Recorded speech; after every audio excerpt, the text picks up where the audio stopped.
अस्सलाम वालेकुम, मेरा नाम एजाज़ ख़ान है और मैं DCFA पाकिस्तान का मेंबर हूँ।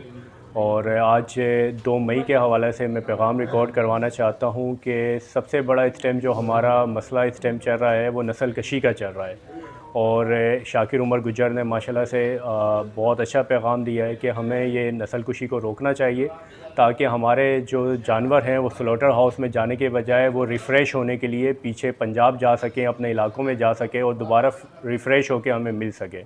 इसी तरह ये बच्चों का बहुत ज़्यादा मसला आया हुआ है कि बच्चे जो है वो स्लॉटर कर दिए जाते हैं और इनको भी रोकना चाहिए, क्योंकि अगर वो स्लॉटर होंगे तो कल को हमें जो है वो किल्लत का सामना पड़ेगा। और इसी की वजह से आज गोश्त के इतने ज़्यादा रेट हमें मिल रहे हैं। तो हमें जो इनकी असल वजूहात हैं उनके ऊपर ध्यान देना चाहिए कि क्यों दूध का रेट आज ज़्यादा है, क्यों गोश्त का रेट ज़्यादा है, ना कि हमें फार्मर पे ज़ोर दे के उनसे रेट कम कराना चाहिए।